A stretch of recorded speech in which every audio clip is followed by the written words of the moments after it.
Good morning, children. Today we are going to read the lesson Poets and Pancakes written by Ashok Mitran. This is an article from his book My Years with Boss. Before starting the lesson, let us have a brief introduction of the lesson. Poets and Pancakes is written by Ashok Mitran, a Tamil writer. He recounts his years at Gemini Studios in his book My Years with Boss, which talks of the influence of movies on every aspect of life in India. The Gemini Studios, located in Chennai, was set up in 1940. Its founder was S.S. Vasan. It was one of the most influential film producing organization of India in the early days of Indian filmmaking.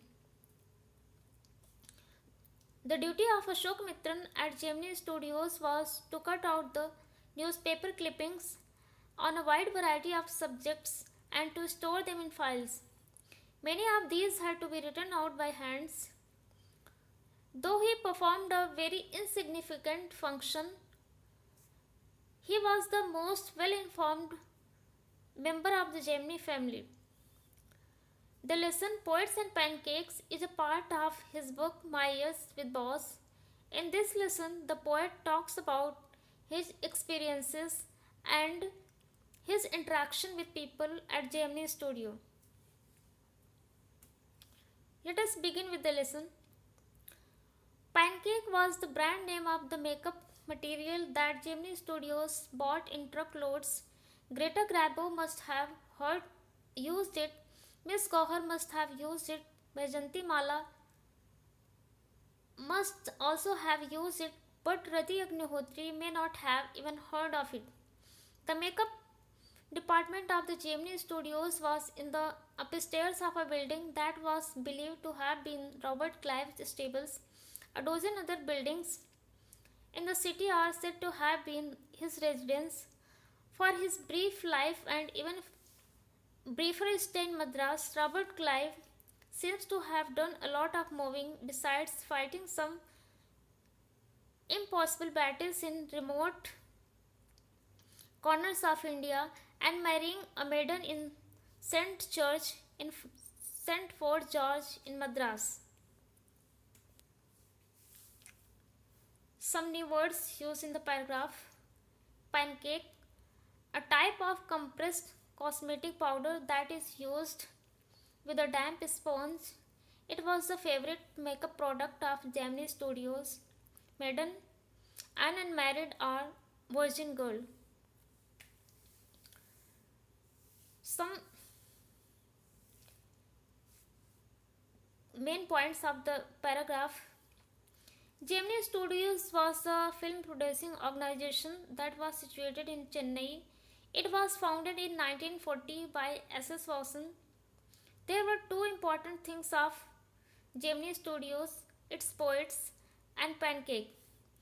Pancake is a type of cosmetic product.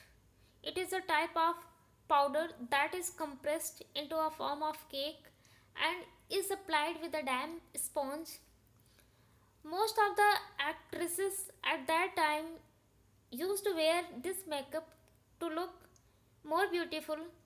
Not only the Indian actresses like Miss Gauhar, Vaijayanti Mala used it, but also the famous international actresses like Greta Garbo also used it. But Rati Agnihotri, who is also an Indian actress, would not have used this makeup. It is said that the makeup department of Gemini Studios was set up in the residence of Lord Clive's. When Lord Clive came to Madras, he lived here. During his stay in India, he has changed many residences at Madras. After some time, he married a maiden in St. Mary Church in St. George Fort. After reading this paragraph, we can know that this lesson is written in a very light humor. To enjoy this lesson, we have to understand its humor and its satires. Like when the poet says pancake is very important makeup product that was used not only by the Indian actresses but it was also used by the famous actresses of world class. While the purpose of using this cosmetic product was to look beautiful, but after applying this product, instead of looking beautiful, the actors or actresses look even more ugly. Few understanding questions based on the paragraph. First one is, what was the Gemini Studios known for? Mention two most famous things of Gemini Studios. Who was Robert Clives? How is his name connected with Gemini Studios? The makeup room had the look of a hair cutting salon with lights at all angles around half a dozen large mirrors. They were all incandescent lights, so you can imagine the fiery misery of those subjected to makeup. The makeup department was first headed by a Bengali who became too big for a studio and left. He was succeeded by a Maharashtrian who was assisted by a Dharwad Kannadiga, an Andhra, a Madras Indian Christian, and an Anglo Burmese, and the usual local Tamils. All this shows that there was a great deal of national integration long before AIR and Doordarshan began broadcasting programs on national integration. This gang of nationally integrated makeup men could turn any decent looking person into a hideous crimson hued monster with the help of truckloads of pancake and a number of other locally made potions and lotions. Those were the days of mainly indoor shooting, and only 5% of shooting 5% of film was shot outdoors. I suppose the sets and studio lights needed the girls and boys to be made to look ugly in order to look presentable in the movie. A strict hierarchy was maintained in the makeup department. The chief makeup man made the chief actors and actresses ugly, his senior assistant, the second hero and heroine, the junior assistant, the main comedian, and so forth. The players who played the crowd were the responsibility of the office boy. Even the makeup department of Gemini Studios had an office boy. On the days when there was a crowd shooting, you could see him mixing his paint in a giant vessel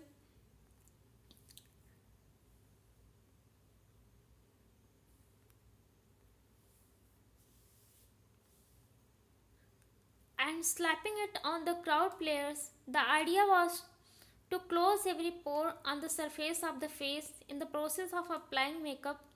He wasn't exactly a boy, he was in his early 40s, having entered the studios years ago in the hope of becoming a star or a top screenwriter, director, or lyrics writer. He was a bit of poet.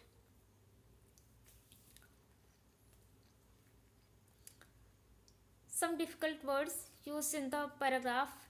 Incandescent means emitting lights due to heat, like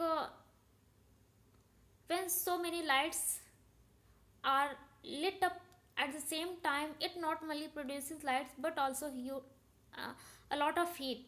Misery, looking miserable due to heat and light.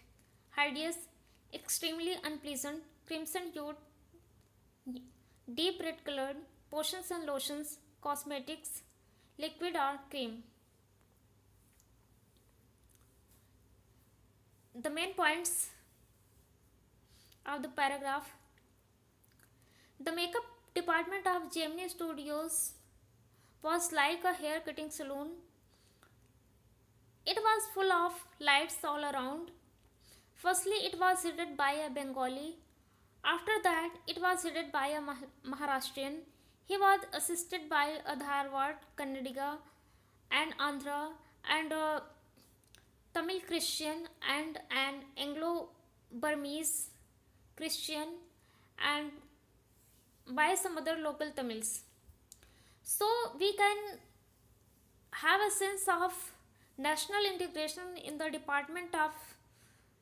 makeup department of Gemini Studios long before when the AIR or Doordarshan they have started broadcasting national integration on them. Pancake and other cosmetic products were used to make the actors and actresses look beautiful, but after applying it, instead of looking beautiful, they used to look even more ugly. When they used to sit in the light of makeup department, their face used to look like a deep colored monster. The author thinks that it was a demand of the shooting that the actors and actresses should be made ugly to be presentable for performance. A strict hierarchy of makeup men in department was maintained. There used to be a chief makeup man who used to make the chief actors and actresses.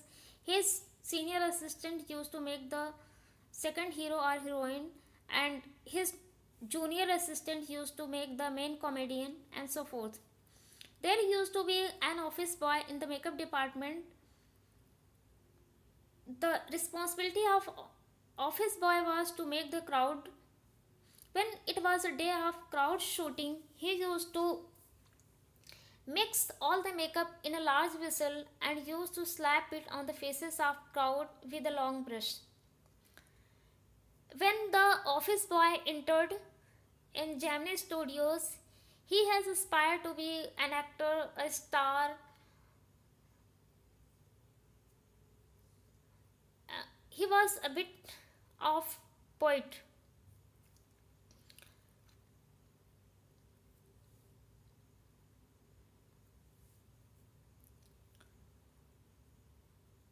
How did the makeup department look like?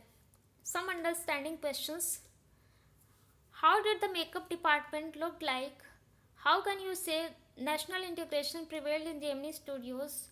Write about the hierarchy of makeup men in department. Who was the office boy in makeup department? In those days, I worked in a cubicle, two whole sides of which were French windows. I did not know at that time they were called French windows. Seeing me sitting at my desk tearing up newspapers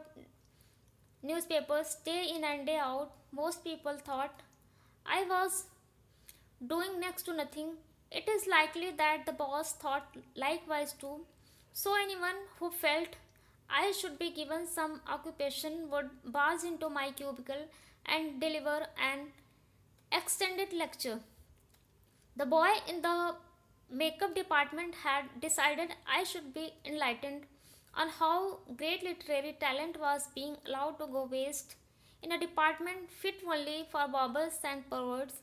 Soon I was praying for crowd shooting all the time. Nothing short of it could save me from his epics.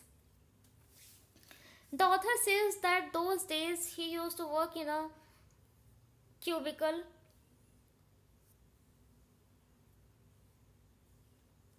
Some words and phrases used in the paragraph: cubicle, a separate part of a room like booths, French window, an outside door with glass panes serving as window and door, barge to enter, pervert, twisted sense of values and morals, epics, long narrative. Main points of the paragraph. The author says that at that time he used to work in a small cubicle. All day he used to sit on a chair and used to cut out the important newspaper clippings and to store them in files. Most of the people at Gemini Studios, even his boss also, used to think that he was a useless person. He does nothing. The office boy had always a complaint. Whenever he has a free time, he used to enter into author's cubicle, and he used to tell about his problems. The office boy, though he was an office boy, he was in his early 40s. He was a bit of poet. He was very talented, a kind of poet. His grudge was that he is so talented, but his talent is getting wasted in a place that is fit for only barbers and perverts. Some understanding questions. Why did the author appear to be doing nothing? Why was the office boy disappointed with Gemini Studios?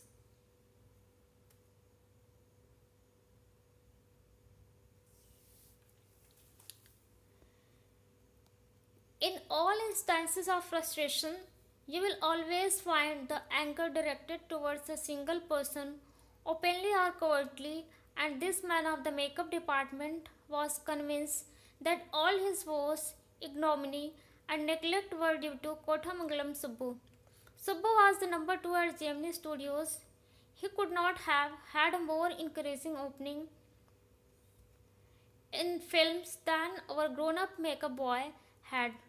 On the contrary, he must have had to face more uncertain and difficult times, for when he began his career, there were no firmly established film producing companies or studios. Even in the matter of education, especially formal education, Subbu couldn't have had an appreciable lead over our boy. But by virtue of being born a Brahmin, a virtue indeed, he must have had exposure to more affluent situations and people. He had the ability to look cheerful at all times. Even after having had a hand in flop film, he always had work for somebody. He could never do things on his own, but his sense of loyalty made him identify himself with his principal completely and turn his entire creativity to his principal's advantage. He was the tailor made for films. Here was a man who could be inspired when commanded. The rat fights the tigress underwater and kills her, but takes pity on the cubs and tends them lovingly. I do not know how to do the scene, the producer would say, and Subbu would come out with four ways of the rat pouring affection on its victim of spring. Good, but I am not sure. It is effective enough, the producer would say, and in minutes Subbu would come out with 14 more alternatives. Filmmaking must have been and was so easy with a man like Subbu around, and if ever there was a man who have given direction and definition to Gemini Studios during its golden years, it was Subbu. Subbu had a separate identity as a poet, and though he was certainly capable of more complex and higher forms, he deliberately chose to address his poetry to the masses. His success in films overshadowed and dwarfed his literary achievements, or so his critics felt. He composed several truly original story novel Thilana Moh Numble with dozens of very deftly etched characters. He quite successfully recreated the mood and manner of the Devdasis of the early 20th century. He was an amazing actor. He never aspired to the lead roles, but whatever subsidiary role he played in any of the films, he performed better than the supposed main players. He had a genuine love for anyone he came across, and his house was a permanent residence for dozens of near and far relations and acquaintances. It seemed against Subbu's nature to be even conscious that he was feeding and supporting so many of them, such a charitable and improvident man, and yet he had enemies. Was it because he seemed so close and intimate with the boss, or was it his general demeanor that resembled a sycophant's, or his readiness to say nice things about everything? Some words used in the lesson: covertly. Covertly means secretly. Woe means suffering. Ignominy means humiliation. Affluent, rich.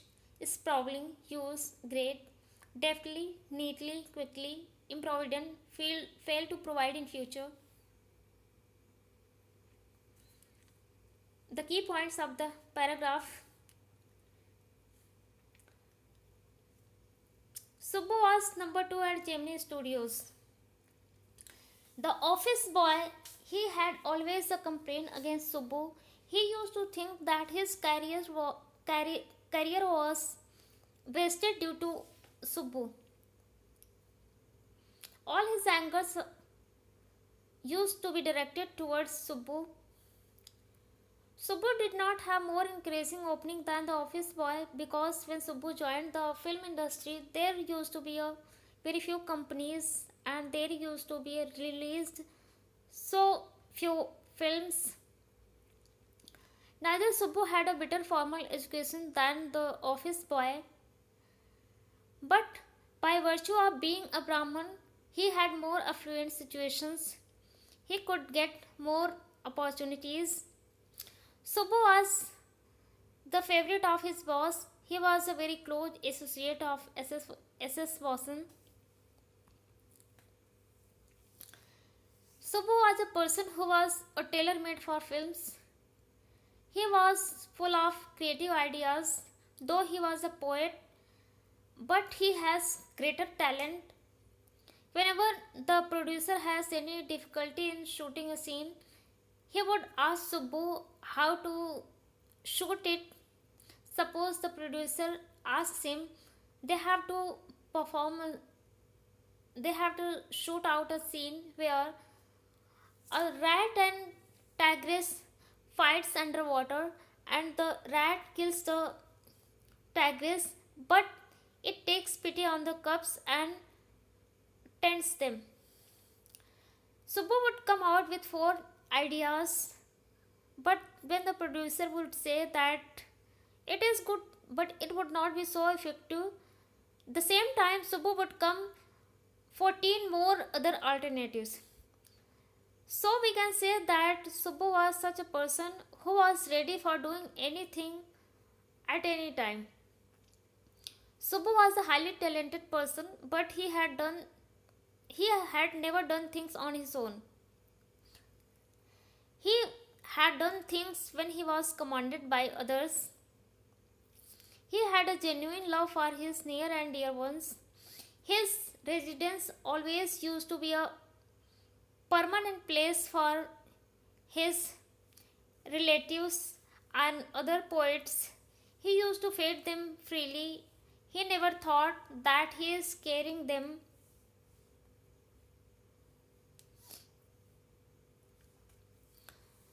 Such a kind person was Subbu, but there were some enemies of Subbu. Nobody could understand that such a kind person would have enemies, but we can say either it may be his loving nature, or as some people say, he was a sycophant, that he had few enemies. Some question based on this paragraph for your understanding. Why was the office boy frustrated? Who did he show his anger? Number 2, Subbu was described as many-sided genius. List 4 of his special abilities. What was the role of Subbu at Gemini Studios?